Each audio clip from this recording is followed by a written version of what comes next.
আমাদের দেশে মাজারের ওরস করবে, গাড়ি আটকিয়ে চাঁদা তুলে করছে, ওরস করছে।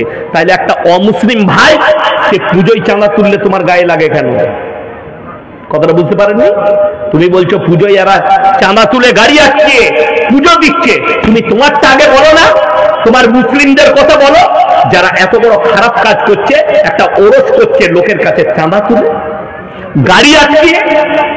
আমার বন্ধুগণ, আমার ভাই, হারামটাকে হারাম বলতেছি, আমাদের মতো আলেমরা আল্লাহর কাছে পাকড়াও হব, আল্লাহ কিয়ামতের দিনে পাকড়াও করবেন। কোরআনে আছে ইন্নাল্লাযীনা ইয়াকতুমুনা মা আনজালাল্লাহু মিনাল কিতাব ওয়া ইয়াশতারুনা বিহি সামানান কালীলা উলাইকা মা ইয়াকুলুনা ফী বুতুনিহিম ইল্লা নার। আমার ইয়াসিনের মতো 100টা মৌলবি কিয়ামতের দিনে ধরা পড়বে। আর যাদের মনে হচ্ছে এই মৌলবিদিকে, এই মৌলবিরা যখন জলসা করছে, এরা যখন এত দামি কথা বলছে, এরা যখন নামাজ পড়ে, এদের কাছে আল্লাহ জিজ্ঞাসাবাদ করবেন, এদিকে জান্নাতে দিবে। তারা কান খুলে শুনে নেন, সূরা আরাফ প্রথম পৃষ্ঠা, আটপারা সূরা আরাফ প্রথম পৃষ্ঠা। ফালানাসআলান্নাল্লাযীনা উরসিলা ইলাইহিম ওয়া লানাসআলান্নাল মুরসালিন। হে আমার নবী বলো, পৃথিবীতে মৌলবি মুল্লারা তো অনেক দূরের কথা, আমি কিয়ামতের দিনে নবী পয়গম্বর রাসূলকেও দাঁড় করাবো, তাদেরকেও জিজ্ঞাসাবাদ করা হবে, তাদের উম্মতকে জিজ্ঞাসাবাদ করব। হে আমার বন্ধুগণ, যদি আল্লাহ রাসূলকে পয়গম্বরকে জিজ্ঞাসাবাদ করে, আমাদের মতো ফুটো মৌলবিরা কি করে বাদ যাব? আজকে জলসা করতে এসেছি, আপনারা বলুন মেলা ইসলামে হারাম না হারাম নয়? হারাম। তাহলে জলসায় মেলা কি করে বসলো? কথাটা বুঝতে পেরেছেন না পারেননি? ইসলামে মেলা কি করে বসলো? আজকে যদি এটাই প্রতিবাদ না করি, এই তো শেখ কতবার বললো এখানে দাঁড়িয়ে থাকবে না, দেখুন এখনো দাঁড়িয়ে আছে। কথাটা বুঝতে পেরেছে? তাইলে এই আলেমটাকে আপনি কি মান্য দিলেন যে দাঁড়িয়ে থাকবেন না, আদবের সঙ্গে বসুন, কিন্তু আপনি বসতে পাচ্ছেন না, এসে সেই দাঁড়াচ্ছে। কুকুরের ন্যাজ জানেন? কুকুরের ন্যাজ বাতা বেঁধে দিলে 72 বছর পরে খুঁড়ে দিলে আবার ওইরকমই বেঁকে যাবে মালটা। তো এ শেখ যতই বলুক শেষ পর্যন্ত কিছু মাল দাঁড়াবি। আমি ড্যান্স করতে এসেছি না, এখানে ড্যান্সের প্রোগ্রাম, যে দাঁড়িয়ে দেখবে। আরে কোরআন হাদিসের আলোচনা আপনারা মনে করেন কান দিয়ে শোনা যায় না? যদি কান দিয়ে বয়ান শুনেন, সে বয়ান আপনার দিলেতে টিকবে না, আপনাকে হৃদয়ের কান দিয়ে শুনতে হবে আর ব্রেন দিয়ে বুঝতে হবে, তবে আপনার কাছে বয়ান থাকবে। তা না হলে আপনি আজকে বয়ান শুনবেন, লুঙ্গিটা ঝেড়ে দিয়ে চলে যাবেন এখান থেকে, সালা তোর বয়ান এখানেই রইল, কাল থেকে যা করার তাই করবে। আপনাকে বাস্তব কথা বলে যাচ্ছি, বেঈমান কাফেররা এই সুযোগটা নিয়েছে। আপনি আলেমকে, যত বড় মসজিদ কমিটি এসছেন, কাল থেকে ইয়াসিন সাহেবের বয়ান শুনে যাচ্ছেন, নিয়ম করুন, আলেমদিকে নেতা হিসাবে তাদেরকে পরামর্শ দেন। আপনারা হকটা দাঁড়িয়ে বলুন, কার গায়ে লাগবে সে মসজিদে আসবে না। যার মনে হবে যে আমি হারাম কাজ করব, তুই আর মসজিদে আসিস না, হারাম খাগা, কিয়ামতের দিনে মুলাকাত হবে। আর যদি মনে হয় যে হারাম, এটা হারাম, আমি বুঝতে পারছি এটা হারাম, তাহলে ওই জায়গাকে অ্যাভয়েড করে ইস্তেগফার করে মসজিদে এসো, ইমামের প্রতি ভক্তি বাড়বে। আর আমি বলে যাচ্ছি, সেই আলেমও জান্নাতে যাবে এবং আপনিও জান্নাত পাবেন। তা না হলে আমার মতো 100টা মৌলবি কিয়ামতের দিনে ধরা পড়বে। আল্লাহ তাআলা বললেন, হে আমার নবী, যারা নিজেদের পেট চালাবার জন্য, নিজেদের স্বার্থের জন্য আমার আয়াতকে গোপন করে দেয়, এই মৌলবিরা নিজেদের পেটেতে আগুন ছাড়া আর কিছু ভরে না। আমি কিয়ামতের দিনে এই সমস্ত মৌলবিদিকে কঠিন আযাবে মুবতালা করে দেব। ওই মৌলবিরা কঠিন আযাবে পড়বে যারা মানুষের কাছে হকটা তুলে ধরে না। আজকে শুনে নেন, আপনি আমাদের মুখে কুলুপ এঁটে দিয়েছেন যে আলেমরা হক কথা যেন বলতে না পারে। জানেন, বাংলাদেশের মোবাইল খুলে দেখেন, আলেমরা কথা বলতে গেলে কত বাধা পড়েছে। ঠিক বললাম না ভুল বললাম? কত বাধা। আলেমদিকে স্টেজে শিরকের বিরুদ্ধে কথা বলছে একজন বক্তা, তাকে এসে বাধা, তাকে মারার চেষ্টা, কত রকমের কাজ চলছে, কত রকমের তর্ক বিতর্ক। আমার একটা ভিডিও ভাইরাল হয়েছে, আল্লাহর কৃপায়, আল্লাহর দয়ায় আল্লাহ আপনাকে বাঁচিয়ে রেখেছে। আপনার কোনো কৃতিত্ব নেই, এটা আপনি মাথায় রাখবেন। আগে চলুন আমার বন্ধুগণ। আল্লাহ তাআলা কোরআনে বললেন, মানুষকে একমাত্র আল্লাহ তাআলা নিজের প্রশংসা করার যোগ্যতা রাখেন। মানুষের যোগ্যতা কতটা, আমার আল্লাহ সৃষ্টিকর্তা কেমন, আল্লাহ এটা কোরআনে বললেন, মানুষকে মনে পড়া দেন। قل لو كان البحر مدادا لكلمات ربي لنفد البحر قبل أن تنفد كلمات ربي ولو جئنا بمثله مددا।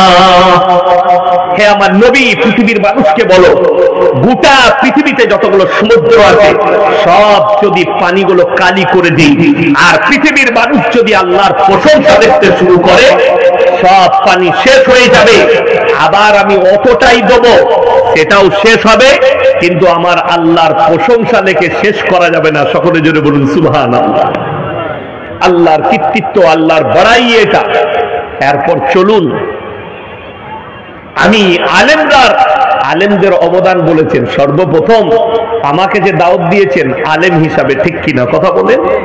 তো আমার অবদান হচ্ছে আমাকে সমাজকে হক বলতে হবে, নাহলে আল্লাহর কাছে জবাবদিহি করতে হবে না, হবে না? শুনেলেন, আলেম ইমাম যারা আছেন, অনেকজন বলে আজকে এইটা যেটা দিয়েছে আমাকে, যে আপনি আলেমদের কর্তব্য কি? আলেমকে আলেমের কর্তব্য পালন করতে দেননি আপনারা, সমাজ আটকিয়েছে। আজকে আমাকে দাওয়াত দিয়েছেন, আমি চ্যালেঞ্জ ছুড়ে বললাম, আমি মসজিদে বসে কয়েকটা দাওয়াত গ্রহণ করলাম ফোনে, একটা কলকাতায়, একটা মুর্শিদাবাদের ডোমকলে। আমি বললাম 1 সপ্তাহের মধ্যে কমিটির লোকের লেখা কাগজ আমার কাছে পাঠাতে হবে যে মেলা বসবে না, মেলা যদি বসে যায় আপনি জলসা থেকেই ঘুরে চলে যাবেন, টাকা আর ফেরত দেব না। এই লিখিত কাগজ আমাকে চাই, আর কমিটির লোকের সই থাকতে হবে। একটা মাদ্রাসাওয়ালা ফোন করেছিল, মাদ্রাসাওয়ালাকে বললাম পেডেতে লিখে পাঠান, সেক্রেটারি কেসিয়ারের সই চাই এবং কমিটির। আপনাকে যে টাকা দেবো ওই টাকা ফেরত দেব না যদি একটা দোকান বসে থাকে মেলা বসলে। চ্যালেঞ্জ আমি বললাম লেখো, জলসা করবো না অসুবিধা নেই, বাড়িতে বসে থাকবো, মাদ্রাসায় পড়াবো, ব্যবসা করব, কিন্তু জলসায় যাব না যদি হারাম কাজ হই জলসায়। এইটা হচ্ছে আলেমদের অবদান, এইটা হচ্ছে ইমামের আর আলেমের অবদান। আজকে যে আমি জলসায় এসেছি, আপনাদেরকে একটা কথা জিজ্ঞেস করি, কোরআন সত্য কিতাব না মিথ্যা? কথা বলে না? সত্য। এটা আপনারা না বললেও সত্য। দেখুন, এই যে কোরআন, আমি কোরআনের হাফেজ, ওটা কোরআনটা আমার সিনেতে আল্লাহ ভরে দিয়েছে। আমার বন্ধুগণ, আমার ভাই, কোরআনটা সামনে নামালেন শেখ, কেন? উনি জানেন যে দরকার পড়লে উনি খুলবেন। এই যে কোরআনটা আছে, এখানে দেখুন জলসার ইস্তেহার আছে, এই যে জলসার কাগজ, এই কাগজটা কমিটির লোক ছেপেছে না ছাপেনি? আচ্ছা, এর উপরে লিখতে পেরেছে এরা যে আমাদের লেখার মধ্যে কোনো ভুল নেই? কথা বলেন, লিখতে পারবে কোনো জলসা কমিটি? যদি বলে যে হ্যাঁ ভুল নেই, আমি এখানে কয়েকটা ভুল বার করে দেবো টাইপের মধ্যে, লেখার মধ্যে, ঠিক কিনা কথা বলেন? পারবো। বড় বড় আলেমে দ্বীনরা, শেখ মুশায়েখরা অনেক কিতাব লিখেছেন। একজনও, আমার আব্বাজি অনেকগুলো বই লিখেছেন, কিতাব লিখেছেন, কেউ লিখতে পারেনি আমার লেখার মধ্যে ভুল নেই। কিন্তু আল্লাহর কসম, আল্লাহ কোরআনে সূরা বাকারার প্রথমেই লিখেছেন যালিকাল কিতাবু লা রাইবা ফি, আমার এই কোরআনে বিন্দুমাত্র সন্দেহের কোনো অবকাশ নাই। জোরে বলুন সুবহানাল্লাহ। আপনি বলছেন আলেমদের কর্তব্য কি জানেন? আপনি আলেমকে কর্তব্য পালন করতে দেননি। কেন? একটা ইমাম যখন ইমামতি করতে আসে, তাকে সমাজের লোক প্রশ্ন করে আপনি কোথা থেকে ফারাগাত করেছেন, ঠিক কি না? কোন মাদ্রাসা থেকে ফারাগাত করেছেন? কিন্তু গ্রামের লোক কোনোদিন জিজ্ঞেস করলো না মসজিদের সেক্রেটারি নামাজ পড়ে না, মসজিদের কেসিয়ার নামাজ পড়ে না, আপনারা নামাজ কেন পড়েন না? ঠিক বললাম না ভুল বললাম? আপনি জিজ্ঞেস করতে পেরেছেন। আর আলেমকে বলছেন আপনাদের সমাজে অবদান কি হওয়া দরকার? যদি ইমামরাই হচ্ছে নেতা, অরিজিনাল নেতা যদি কেউ হয়, ওটাই হচ্ছে আলেমরা। কোরআনে আছে আলেমদের সম্পর্কে ইন্নামা ইয়াখশাল্লাহ মিন ইবাদিহিল উলামা। আমার নবী আর পয়গম্বরের পরে সবথেকে বেশি আমাকে রীতিমতো যারা ভয় করে তারা হচ্ছে এই আলেমরা, আলেম সম্প্রদায়।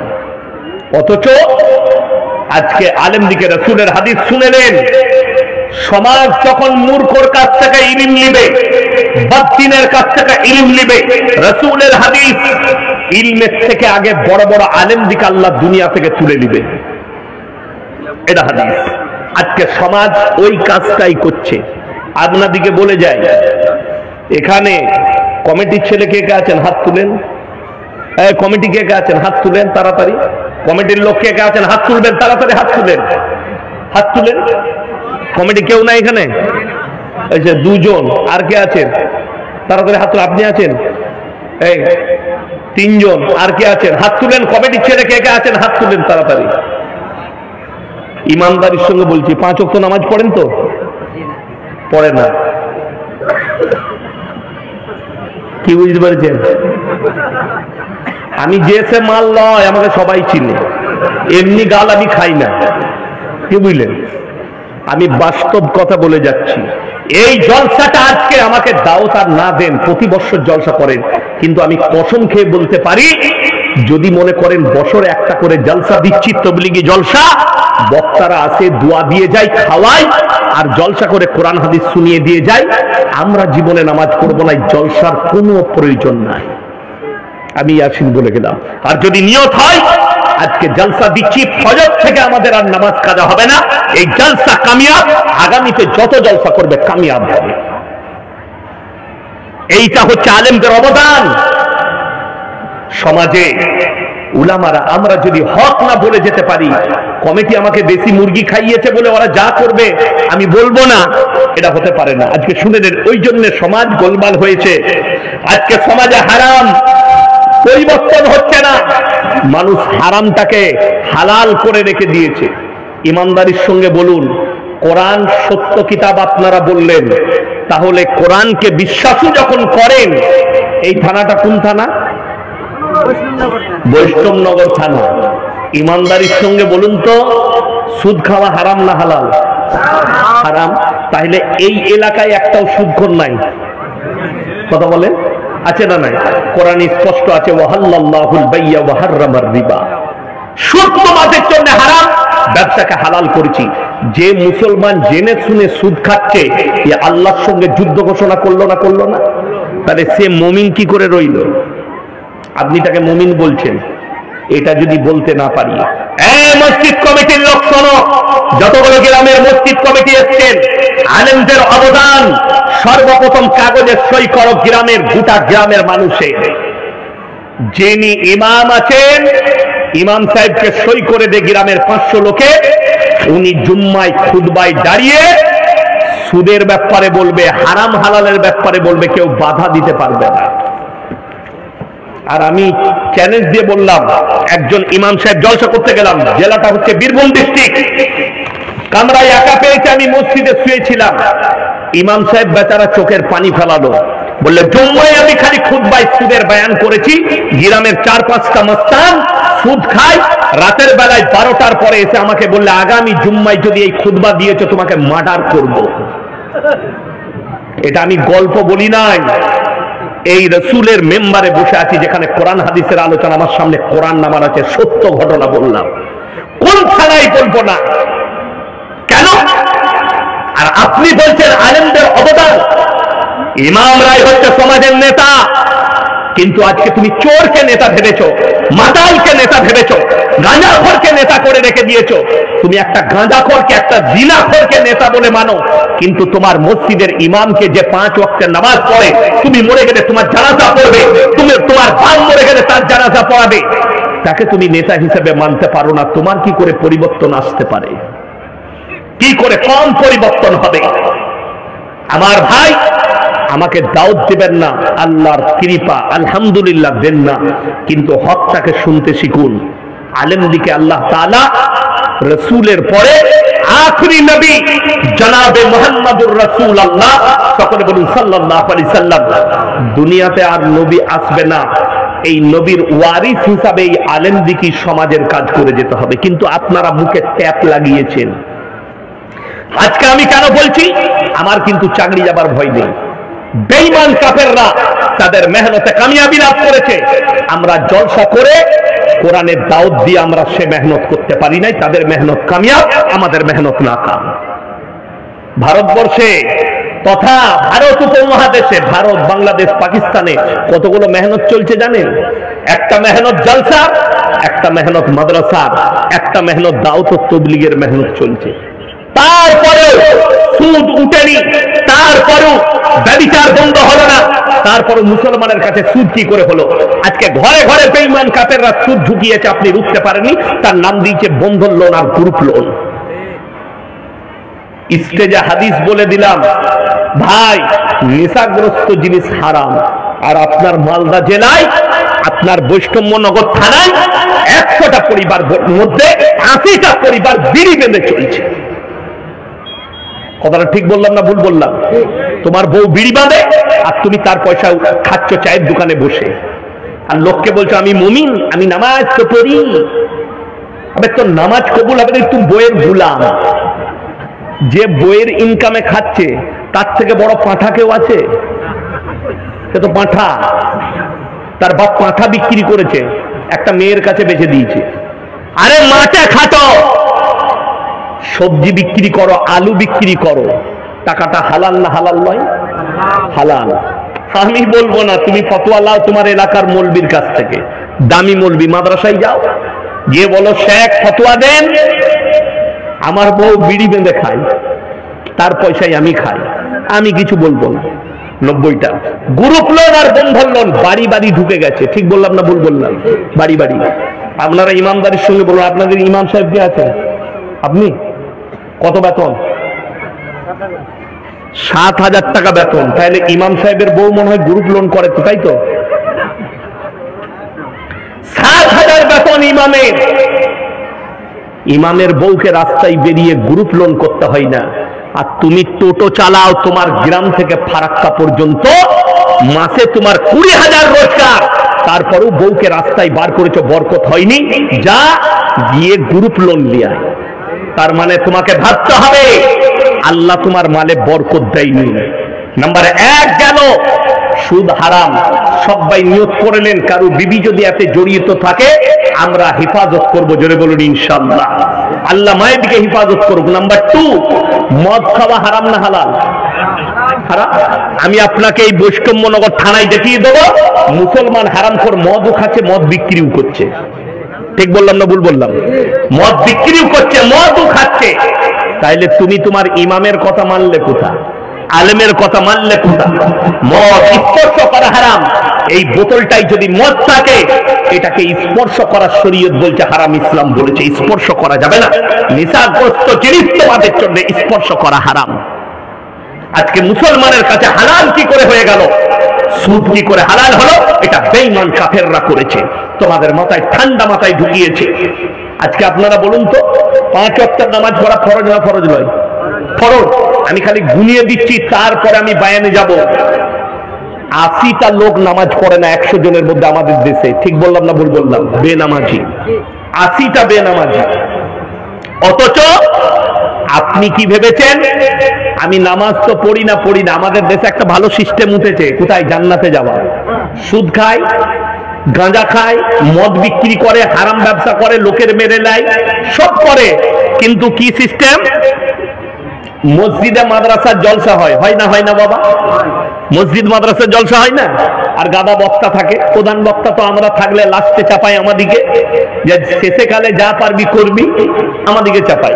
তো আজকে আলহামদুলিল্লাহ আমার পরে আরো 2 জন ভালো ভালো বক্তা আছেন, একজন কাটিহারের আছে আর একজন আসামের আছে আমার পরে। আজকে আমি তবলিগি জলসা বলে, এই জলসা বলে কি হয়? সুদ খায়, সুদ। ও দেখছে জান্নাতে যাবার এর থেকে বড় সুযোগ আর কিছু নাই। কিসে? মসজিদে জলসা চলছে, এসে হুজুরের হাতে 2000 টাকা দিলে সুর করে, আহারে বান্দারে কোথায় বসেছিল, ছিল কি না ছিল, 2000 দিল। একবারই তাকে জান্নাতে ঢুকিয়ে ছেড়ে দিল, যা বুঝে কর। কিন্তু কষ্টটা কোথায়? সুদখোর মাল। আচ্ছা, সুদখোর টাকা দিয়ে, আরে শুনে রেখে দেন, জেনে শুনে যদি কোন মাদ্রাসা কমিটি সুদের টাকা নেয় আর যদি মাদ্রাসায় লাগায়, জানবেন সেই মাদ্রাসায় বরকত থাকবে না। কোন মসজিদ কমিটি জেনে শুনে যদি সুদের টাকা, হারামের টাকা মসজিদে লাগায়, কিন্তু আমাদের দেশের অবস্থা কি জানেন?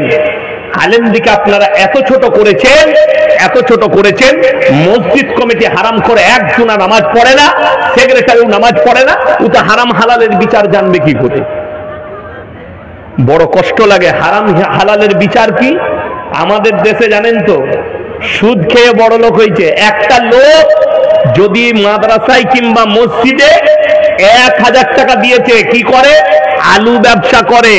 হালাল টাকা, মাথার ঘাম ফেলানো পায়েতে, সেই টাকা হালাল টাকা 1000 টাকা দান করেছে, তার কোনো মূল্য নাই। কিন্তু একজন সুদখোর হারামখোর লোকের মেরে নিয়ে বড় লোক হয়েছে, সে যদি 50,000 টাকা দেয়, তাকে চেয়ারটা ছেড়ে দিবে। ও বাবারে, দারুণ দানি। ঠিক বললাম না? আল্লাহ এদিকে হিফাজত করুন। শুনেলেন মুসান্নাফ ইবনে আবু শাইবার হাদিস, রাসূল আকরাম সাল্লাল্লাহু আলাইহি ওয়াসাল্লাম তিনি বর্ণনা করলেন, হে আমার সাহাবীরা শোনো, কিয়ামতের পূর্বে মসজিদগুলো নামাজিতে ভরে যাবে, যখন গোটা পৃথিবীতে ইসলাম প্রতিষ্ঠিত হয়ে যাবে। জোরে বলুন সুবহানাল্লাহ।